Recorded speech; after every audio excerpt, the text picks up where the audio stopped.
Қуаныш Шонбай, екінші болма. Құрметті тыңдарман, егер сіз алғашқы тарауларды әлі тыңдамаған болсаңыз, описаниеге кіріп немесе комментарий бөлімінен алғашқы тараулардың сілтемелеріне өте аласыз. Каналдың дамуы үшін каналға жазылып, және де біздің жаңа аудиокітаптар сізге көрініп тұру үшін қоңырауша белгісін басып қойыңыз. Келіссөздер нетворкингтің қазақи нұсқасы. Кездейсоқ таныстарымыз әртүрлі, олар бір-біріне ұқсамайды. Социумда біздікінен бөлек орын алады. Демек, олар бізге қоғамдық күш береді, және таныстарыңыз қаншалықты көп болса, сіз соншалықты күштісіз. Әлеуметтік капитал деген ұғым бар. Адамның байлығы тек банктегі есепшоты емес, қандай және қанша адамды танитындығымен өлшенеді. Мәселе мынада. Неғұрлым көп адамды білген сайын, жаңа идеялар, жаңа мүмкіндіктер көбірек болатыны анық. Демек, сен жеңіске жақындай түсесің.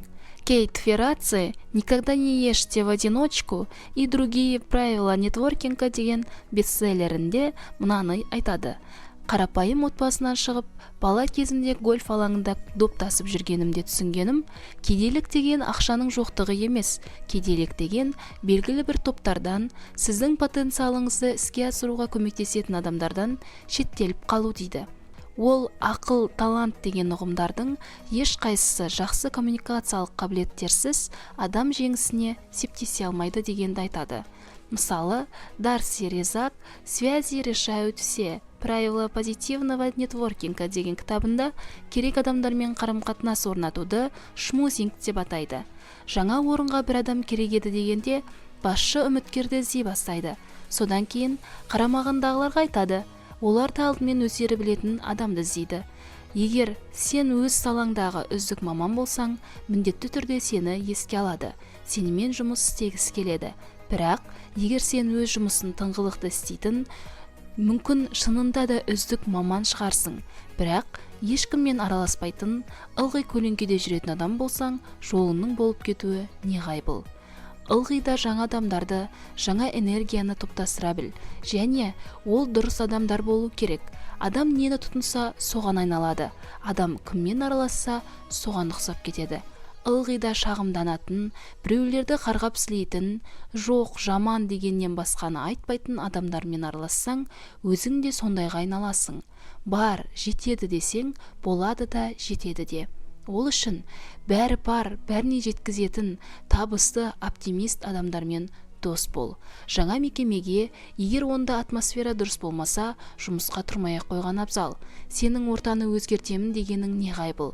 Орта сен өзгертеді. Сондықтан көңіл-күйі көтеріңкі, жоспарлары айқын, ертеңгі күннен тек жақсылық күтетін, амбициясы жоғары ортада жүр. Жұмыс істе, демал. Өзіңе жасай алатын ең үлкен сыйлығың осы. Өйткені ортаң саған бейсаналы түрде әсер етеді. Саған қажет емес, уақытыңды өлтіретін, ешқандай позитив бере алмайтын, алға жылжытпайтын орталардан қаш. Ешкімге де өмір бойы шағымын тыңдауға уәде берген жоқсың. Сенің өмірің тым бағалы. Коммуникациялық қабілет адамның қызметінің сапасына әсер етеді. Қай салада болсын. Мысалы, Румиде автоматизация менеджері бар. Ол осы қызметтегі 5-ші адам. Бірақ ол өзіне дейінгі 4 адамды қосқандағыдан 3 есе көп жобаны іске асырды. Мәселе мынада, бұл менеджердің коммуникациялық мүмкіндіктері өте жоғары. Соның арқасында ол жобаларына ақша бөлдіре алады. Басшылықты қайсы бір өзгерістердің қажеттігіне сендіре алады. Мұның бәрі ойын жеткізе алғандығынан. Адам табиғатынан коммуникативті жаратылыс. Біз үшін бұл соншалықты қиын дүние емес. Қиынырағы қарапайым адами қарым-қатынастардан жұмыс орнындағы арақатынастарға дейін дұрыс коммуникацияның шегін білу, әсіресе біздің менталитетімізбен. Коммуникацияны 2 категорияға бөлуге болады. Бірі жалпы мінезің ашықтығына келеді. Өміріңе жаңа адамдарды қосуға дайын болу. Мұның мәні әлсіз байланыстар деп аталатын таныстар нетворкингі адамның өсуіне көбірек ықпал ететіні. Екіншісі, өз қызмет салаңдағы біліміңді, мүмкіндіктеріңді өсіретін керек байланыстарды қалыптастыру. Сондай-ақ интернет желісі осы екеуінде де құрал ретінде пайдаланылады. Егер адамдармен байланыс орнатуда қиындықтарға кездесер болсаң, коммуникациялық қабілетті арттыратын лайфхактар ұсынғым келеді. Соның алғашқысы күлімдеп жүру. күлімдеу мен жымию қандай магнит екенін бәрі біледі, бірақ мән бере бермейді. Рон Гудман өз дәрістерінде күлкінің адамның денсаулығын көтеріп және ұзағырақ жасауына септесетіні туралы сараптамасымен бөліседі, және күлімдеу мен жымию адамды тартымдырақ, көріктірек қана емес, өзіне сенімдірек және компетенттірек етіп көрсетеді дейді оның зерттеуі. Табысты адамдар көбінде күлімдеп жүреді, немесе күлімдеп жүретін адамдар табысты болады. Бұл екеуінің арасында жұмыртқа ма, тауық па деген сияқты ажырағысыз байланыс бар. Өзіңізді басқара алатын ересек адам болсаңыз, әлеуметтік ортада өзіңізге де, өзгеге де жағымды атмосфера қалыптастыруға тырысыңыз. Бұл адамдардың сізге деген ықпалын арттыратын алғашқы шарт. Екінші, айсбрекер. Мұз жібіткіштерді пайдалану. Игорь Манн номер 1 «Как стать лучше в том, что ты делаешь» деген кітабында қандай фильмдерді жақсы көресіз, көп саяхаттайсыз ба деген сұрақтар тізімін жасайды. Лифтінің ішінде кездесіп қалған әріптесіңмен әңгіме өрбітетін сұрақтар. Бұлар іскерлік батыс әлемінде орынды болса, қазақтың ауылында соғымға не сойғалы жатырсыз деген қолайлы сұрақ болуы мүмкін. Ең бастысы, аса жақын емес, танысты жақындата түсу үшін пайдаланылатын сұрақтар жадында жүрсін, және ол контекстіге сай болсын.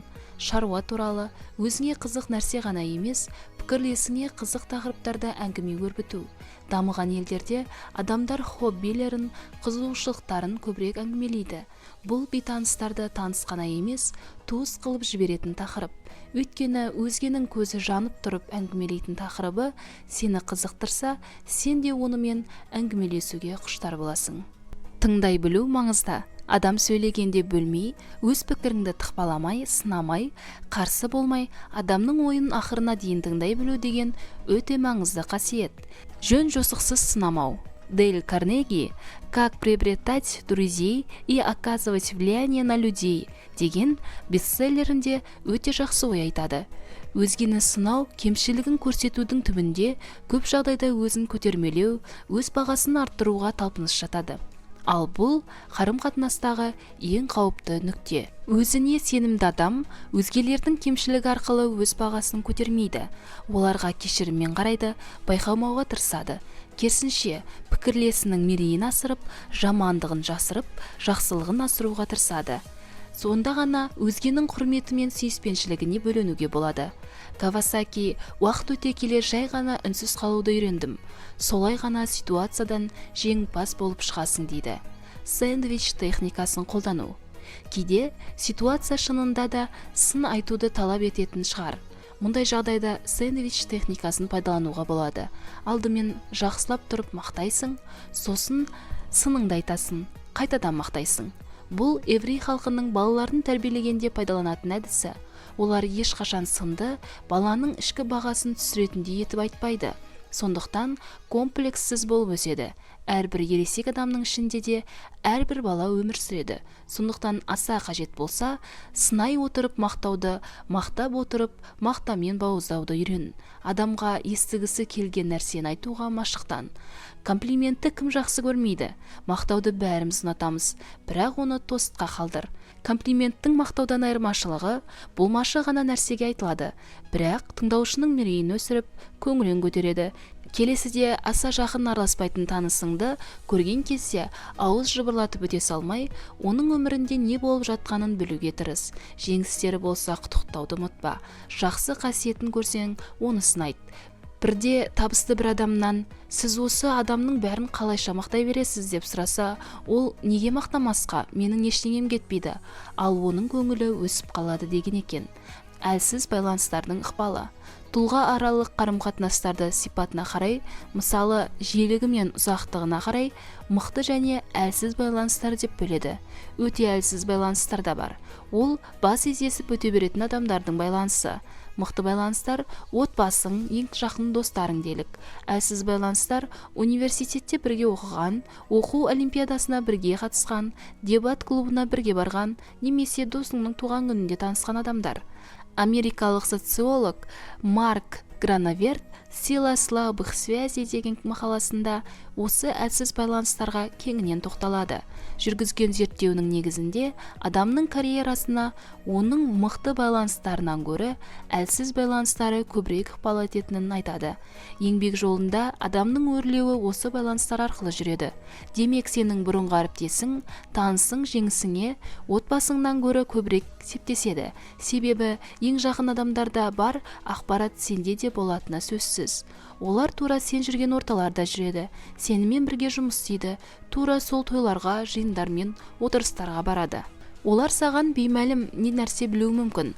Ал әлсіз байланыстағы адамдардың әлемі, оларда бар ақпарат саған жаңалық болуы мүмкін. Сондықтан да жұмыс, ақпарат, идея іздеуге келгенде әлсіз байланыстар ылғи да мықты байланыстардың алдын орайды. Гранаверт бір жақсы жаңалық айтады. Әлсіз байланыстарды әлеуметтік желі арқылы ұстап тұруға болады. Ол аз десең, мұндай байланыстарды әлеуметтік желі арқылы да орната аласың. Өйткені оның негізгі принципі визуализация. Көз алдында көлбеңдеп жүрсең, сені күнде тілдесіп жүргендей жақындық сезеді. Ал ең жақын адамдарыңмен, достарыңмен, туыстарыңмен әлеуметтік желі арқылы байланыс ұстау жеткіліксіз ғой. Жоғарыда айтқан социолог Марк Гранаветтер 1974 жылы өзінің «Жұмысқа тұру» деген кітабын жазу үшін сауалнама жүргізеді. Нәтиже қандай дейсіз? Сұралғандардың 56% жұмысты таныстар арқылы тапқан, 18% хабарландыру арқылы, 20% жұмыс берушілерге тікелей шыққан. Жұмысты таныстары арқылы тапқандардың 16,7% бұл танысымен жиі кездесіп тұратынын айтыпты. 55% ара-тұра және 28% өте сирек көрісіп тұрады екен. Демек, адамдар көбінде жұмысқа жақын достары емес, қатардағы таныстар арқылы орналасады екен. Ойланып көрсең, бұл заңды да.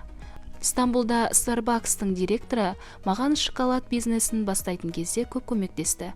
Ылғи ұшаққа мінгенде жанымда отырған көршіммен сөйлесуге тырысамын. Және шындығына келгенде, сондай таныстықтардың өте үлкен жобалар мен жақын достыққа ұласқан кезі өте көп. Немесе таксиге отырғанда да сондай. Таксистердің бәрі жақсы адамдар болып кездеседі. Саған елдегі жаңалықтарды, халықтың жағдайын, жақсы мейрамханаларды, дұрыс қонақ үйлерді көрсетіп беретін де солар. Румидің Руми болып тұрғаны біраз деңгейде палаушыға байланысты болса, сол палаушыны Ташкенттен тауып берген де таксист. Ең жақсы палаушының шәкірттері бізге жұмысқа келді. Лондонда таксист тіпті Қайрат Нұртасты тыңдайтын болып шықты. Бакуге бірінші рет барғанда Убердің партнері Анар 3 күн бойы жанымызда жүрді. Елдің мәдениеті мен асханасын таныстырды, жаңа мейрамханамызға жақсы мамандар табуға септесті. Саяхаттағанды жақсы көрем, бірақ 100% жоспарламаймын. Солайша жаңа адамдармен танысып, өзім ойламаған жерлерге баруға уақыт қалдырамын. Өмірдің берерін алуға дайын болсаң ғана аласың. Бұл және өзіңнің ниетіңе байланысты. О бастан жақсылық күтсең, жақсылық болады. Құдай бізге біз күткеннен, біз қалағаннан да көп нәрсе дайындап тұрғанын өмірдің өзі көрсетіп жатыр. Біз көбінде Алланың берген мүмкіндіктерін дұрыс бағаламаймыз. Оның сыйлығының бірі бізге жіберетін адамдары болуы мүмкін. Кейбір адамдармен тиісінше қарым-қатынас ұстай алмадық, соның кесірінен мүмкін қазір қиналып жүрген шығармыз. Құдай бізге өмірімізді өзгертуге мүмкіндік береді, адамдар арқылы. Байланыстардың сапасы. Байланыстардың саны көп болғаны жақсы, бірақ оның сапасы одан гөрі маңызды. Өкінішке қарай, бізде көп адамдар нетворкингтің күшін дұрыс бағаламайды. Тек жұмыс барысында өзіне қажет кезде іздей бастайды. Ал Джалаледдин Румиді тыңдасақ, адаммен ол жай ғана адам болған соңда араласу керек. Керек кезде ғана іздейді екен деген ойдағы адам саған жақсылық жасап жарытпайды. Сьюзан Роан айтады: сіздің не білетініңіз маңызды емес, сіздің кімді білетініңіз де маңызды емес, сізді кімнің білетіні маңызды. Таныс тамыр деген қазақ ойлап тапқан нәрсе емес. Бүкіл дүние жүзі сол жүйемен жұмыс істейді. Мүмкін басқаша атайды. Таныстықтың бекуіне септесетін бірнеше техника бар. Оның біріншісі таныстықты бекіту. Сен бір жиында жақсы адаммен таныстың делік, нөмірлеріңді алмастыңдар, сосын ұмытып кеттіңдер. Келесіде шаруа барысында сол адамға өтініш айтқың келсе, телефон тұтқасын көтер алмайсың. Өйткені танысқаннан кейін жайына қалдырдың. Кейт Ферраци жоғарыдағы кітабында танысқан адамға ертесіне хабарласып өзің туралы есіне салу жайында айтады. Қандай да бір сұрақ қоюға болады немесе қызықты ақпаратпен бөліс. Жай ғана халін сұра. Әйтеуір өзің туралы ақпараттың оның миында бекуіне әсер еттің. Екіншіден, нетворкингтің алтын ережесі таныстарды іздеп тұру. Иә, уақыт жоқ. Бәріне уақыт жетпейді. Бірақ табысты адамдардың бір әдеті, ол да Трейсидің кітабында айтылып кеткен жан-жағындағы адамдарды түгендеп отыру. Таныстардың халін сұрап тұру. Біздің менталитетте әсіресе үлкенге сәлем беріп тұру міндеті саналады. Ағалар өздерін іздеп тұратын інілерді жақсы көреді. Бірақ інілерде өзін іздеген ағаларды жаман көрмейтінін ұмытпайық. Үлкенге де кішіге де өзің хабарласып отыратын адам болсаң, адамдардың жаңалықтарын біліп отырасың және қажет келсе бір-бірімен жалғап әлеуметтік байланыстардың орталығында боласың. Өзіңе қандай да бір қызмет, тауар, не ақпарат керек кезде кімге қоңырау шалсам деп те қиналмайсың. Қандай кеңес бере алам? Күніне 5 қоңырау жасауды әдетке айналдыру. Телефоныңдағы контактілер деген бөлімшені аш та күніне 5 рет қоңырау жаса. Ешқандай себепсіз, ешқандай есепсіз. Ертесіне тағы да 5 қоңырау. Солайша таныстарының шеңберін арттырып қана қоймайсың, оның сапасын да арттырасың. Ал өзгелерге хабарласу күнделікті шаруаның бөлігіне айналады. Керек байланыстар. Күнделікті кездейсоқ байланыстардан бөлек бізге өте керек байланыстар болады. Оларды сәтін салар деп қол қусырып күте беруге болмайды. Өзің іздеп табуың керек. Жалпы бәрін білемін деп санайтын адамдардан қорқақтаймын. Әсіресе бұл пікірім білімді жеткізуші адамдарға қатысты. Маған дүниеде ешқандай жеңіске жетпеген адамдардың ақылын тыңдаған ауыр. Бірде-бір компанияны аяғынан тұрғызбаған, бірде-бір жобаны іске асырмаған, бірде-бір жеңіске жетпеген. Әрине, мұндай қатынас теріс болып көрінуі мүмкін. Алайда менің философиям тұрақты түрде өсу, өзгеру, оқу, үйрену. Бірақ қайдан, кімнен үйренесің? Өзіңнен артық, өзіңнен білімді, өзіңнен гөрі елеулі жеңіске жеткен адамдардан үйрену керек. Кейт Ферраци өз еңбегінде керек байланыстар мақсатқа жетелейтін ең жақын жол екенін айтады. Яғни мақсат қойғанда, оған жетуге көмектесетін адамдардың тізімі бірге жүреді. Бірақ бұл сен іс бастайтын кезде не жұмыс іздегенде ғана адамдарды іздеуің керек деген сөз емес. Керек адамдарды күн сайын іздейсің. Бір жылдары бастаған ісімде береке жоқтай күйде жүрдім. Жұмыс бар, ақша да бар сияқты. Бірақ бірдеңе жетіспейді. Қанатымды кеңге жай алмаймын.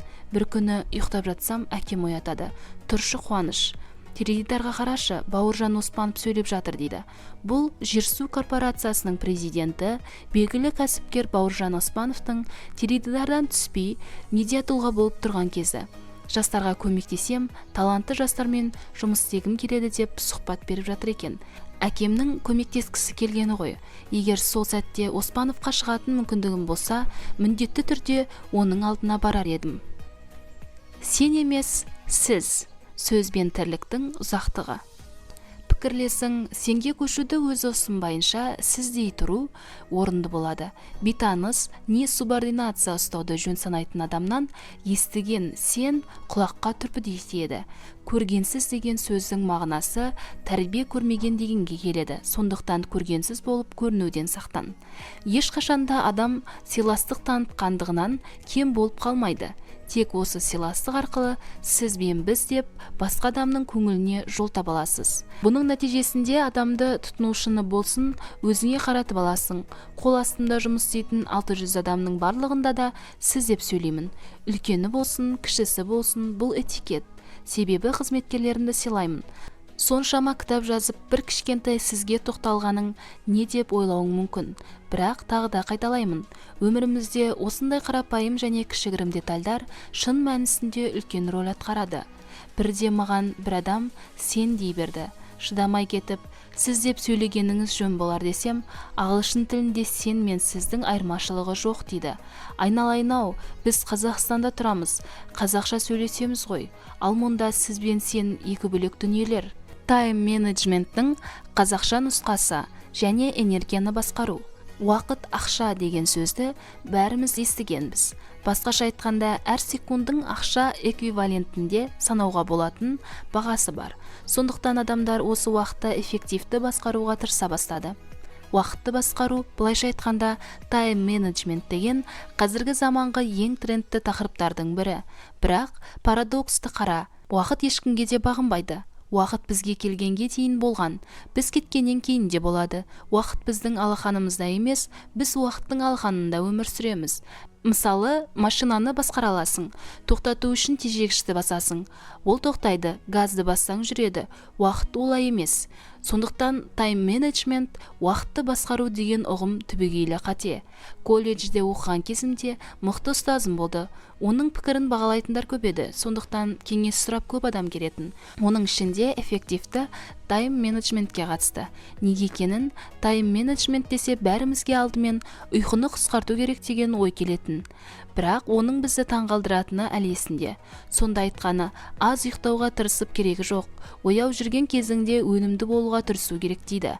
Демек, ұйқыны ойлама, ояу жүргенде қатырып ал. Мысалы, ораза кезін Рамазан айын алшы.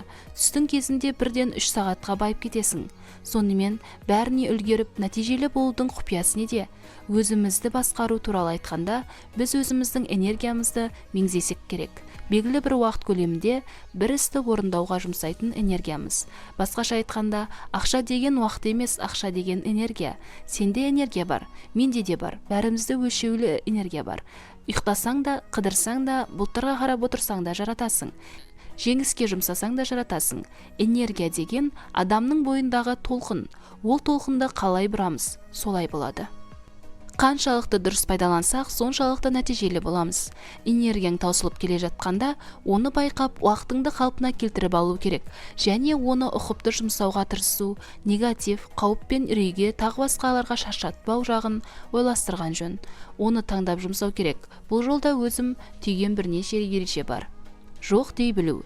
Кейбір істерге, адамдарға, кездесулерге, жиындарға жоқ деп айта білу маңызды. Өйткені менің ойымша, жеңіс деген бір іске, жобаға, немесе икем дағдыға жұмсалған энергияның жиынтық өлшемі.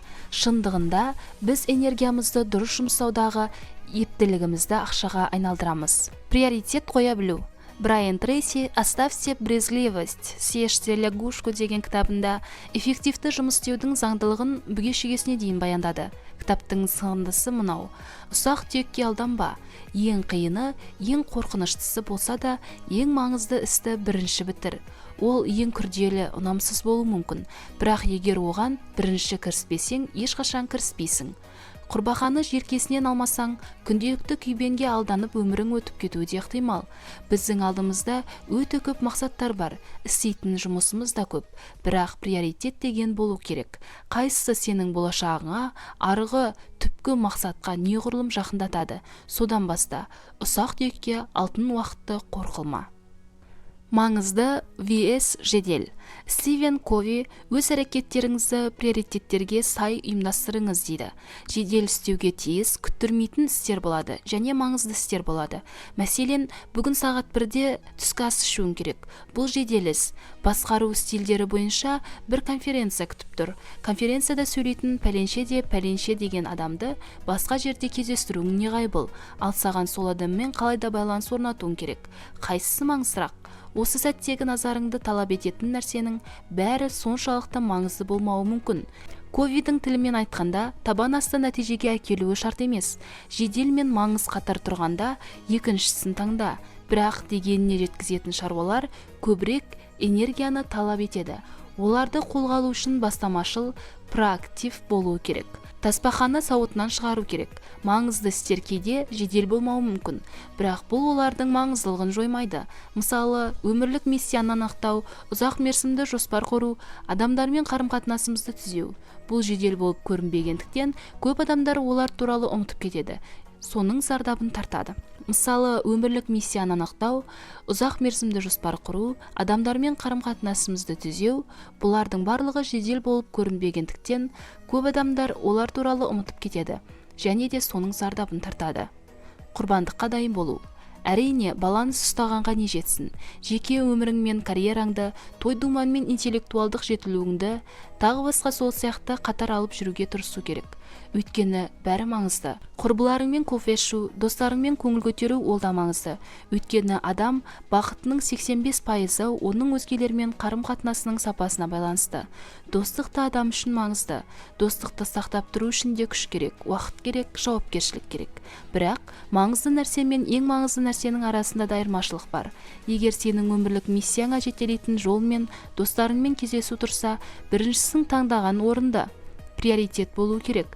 Приоритеттің шекарасынан шығатын нәрселерің бәріне сыпайы, батыл түрде жымиып тұрып, жоқ деп айта білу керек. Уақыттың бағасын білу. Батыстың адамы мен қазақстандықтардың ең үлкен айырмашылығы уақытқа деген ұстанымы. Батыста ең кәрі кемпір мен селкілдеген шалдың да уақыты кестеленген. Бізде бәрі тұманды. Уақытты резеңке сияқты көреді. Жиналыстар жарты сағат кеш басталады. Той туралы айтпай-ақ қояйын. Бірақ өмірдің біреу екенін ескерсек, әр минут маңызды. Аудио кітаптар, аудио дәрістер тыңдайтынмын. Әрине, музыка тыңдауға болады, бірақ алдыңғылардың пайдасы көбірек. Интернеттегі ұсақ статустарды оқымаймын, кітап оқимын. Өйткені маңызы жоғарырақ. Уақыттың бағасын білу үшін пунктуалды болуды үйрен. Үнемі кешігіп жүретін адам жалпы өмірінде де бірдеңеден құр қалып келе жатқаны анық. Өйткені бұл әдет өзгелердің де, өзінің де уақытын бағаламайтын адамдардың дерті. Ал ерте жүрсең қандай жақсы. Кездесуге, жиынға әдеттегіден 5-10 минут ерте барсаң, дайындыққа, атмосфераға үйренуге мүмкіндік болады. Тренингтерге, маңызды кездесулерге ертерек баруға тырысамын. Өйткені кешіккен адамда сыртқа білдірмесе де кешігіп келдім ғой, ыңғайсыздау болды ғой деген қобалжу болады. Ал ол өз кезегінде концентрацияға кедергі болады. Уақыт туралы түсінігің дұрыс болғанда ғана сен уақыт кеңістігіндегі өзіңді басқара аласың. Бізге керегі де осы емес пе? Тарауға байланысты кітаптар мен фильмдер тізімі комментарий бөлімінде. Құрметті тыңдарман, егер де сізге аудио кітаптары ұнаса, каналға жазылып, лайк басып, және де біздің аудио кітаптарымызды жіберіп алмас үшін қоңырауша белгісін басып қойыңыз. Және де сын пікірлеріңіз болса, комментарий бөліміне жазыңыз.